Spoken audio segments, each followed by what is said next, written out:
වල් කමටම ඒ වැඩේ කරන්නේ කියලා ඕන තරම් මන් දන්නවා. ඔය පත්තිනි අම්මලා වගේ හිටියාට. මේ ඉන්දිකුල පැත්තේ කිරි අම්මාවරුන්ගේ දාන තියනවද? ඈ? කවුද යන්නේ? කවුද කිරි අම්මාවරුන්ගේ දානට යන්නේ? පිරිමි යන්නේ නැහැ. ගෑනු යන්නේ. මොන ගෑනුද යන්නේ? ඈ? දරුපල ඇති අම්මලා. දරුවන් නැති අම්මලා තමයි යන්නේ. වඳ ස්ත්‍රීන්ට කිරි අම්මාවරුන්ගේ දන් වලට යන්න බෑ.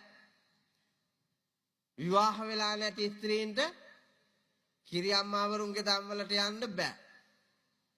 විවාහ වෙච්චි දරුපල ඇති අම්මාවරු පමණයි කිරි අම්මාවරුන්ගේ දාණයට යන්නේ.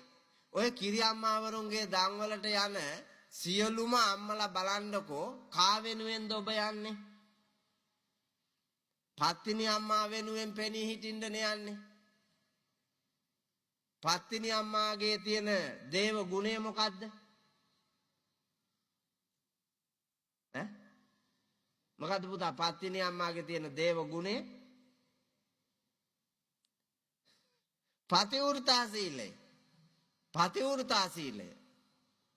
ඔය කිරි අම්මාවරුන්ගේ දානවලට යන ඔක්කොම පතිවෘතා සීලයෙන් යුක්තද? ඈ? කෙල්ල කාලේ ඉඳලා බලාගෙන එන්න ඔබ අද ගෙදර ගිහිල්ලා මේ වෙලාවේ මෙනෙහි කරන්න එපා වුන්දර කලන්ත හැදෙනවා. ගෙදර ගිහිල්ලා අද බුදියන්න කලින් හාඳුරුවෝ මෙහෙම එකක් කිව්වාඩේ ඇත්තටම බලන්න ඕන තමයි. චිත්‍රපටියක් බලනවා වාගේ පෙනෙయ్యෝ. අවුරුදු 15 විතර ඉඳලා බලාගෙන එන්න කොතෙන්ට එනකම්. කෙටි කතා, නව කතා, සුරංගනා කතා, චිත්‍රපටි, ටෙලි නාට්‍ය ඔක්කොම බැලුවත් හොඳ මේක බලන්නේ අද රෑ. හොඳ මේක බලන්නේ අද රෑ. ඒකේ පුදුම රංගපෑමක් රංගපාලා තියෙන්නේ මෙවුන්දගේ චරිතේ. ඔව්. ඔයාලා ඔක්කොම බලන්නකෝ ඇත්තටම මේ බණහන් ඇවිල්ලා ඉන්න ස්ත්‍රී පුරුෂ සියලු දෙනාම බලන්නකෝ ඔබේ චරිත කතාව. පුදුම රංගපෑමක් අපි රංගපාලා තියෙන්නේ වෙස් අලාගෙන. රාග චරිත, ද්වේෂ චරිත, මෝහ චරිත.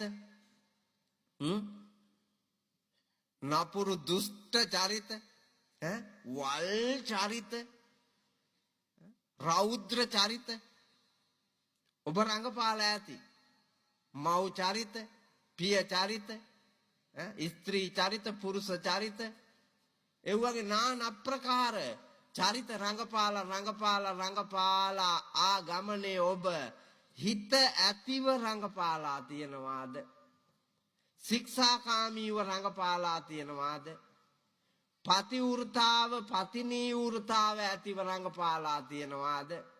ස්වාමි භක්තියෙන් බිරිඳ කෙරේ භක්තියෙන් රංගපාලාද?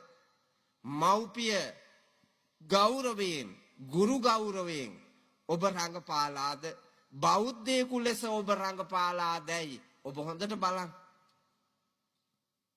එහෙනම් කිරියම්මා දාණයට යන්න ඉස්සෙල්ලා සලුව හොල්ලලා බලන්නලු. මේ ගීතේ කියනවනේ පත්තිනි සලුවලත් ඇත්තුත්තිරි තිබුණා කියලා. මොකද්ද මේ කියන්නේ? කිරියම්මා දාණයට යන්න ඉස්සෙල්ලා සලුව හොල්ලලා බලන්නලු වැටෙන්නේ ඇත්තුත්තිරිද කියලා. හීන්තුත්තිරි නම් කමක් නැහැ. හීන්තුත්තිරි තියෙන්නේ පිට්ටනියනේ. පිට්ටනියක් මැද්දේ යනකොට මෙවුන්දගේ හීන්තුත්තිරි යනිලා. ඒක ගැටලුවක් නැහැ. ඇත්තුත්තිරි එව්ව තියෙන්නේ කොහෙද? පඳුරු අස්සේ රිංගලාලු පුතා. පඳුරු අස්සේ රිංගලාලු එව්ව පැටිල්ලා තියෙන්නේ. එහෙනම් පඳුරු අස්සේ රිංගලා ඇත්තුත්තිරි පටලවා ගත්ත පතිවෘතාව නැති කෙනසිච්චි චරිතයක් නම් කිරියම්මා දාන්නට යන්න එපාලු. හැබැයි එහෙම ගෑනු සලුව ගසා දාලා තුත්තිරි හලලා යනවලු පුතා. තුත්තිරි හලලා යනවා. ඒ වගේ අය ඉන්නවා. ඒ හින්දා හදවතට එකඟව ඔබ බලන්න වැරදි කරලාද නැද්ද? ජීවිත ගමනේ වැරදි කරලාද නැද්ද?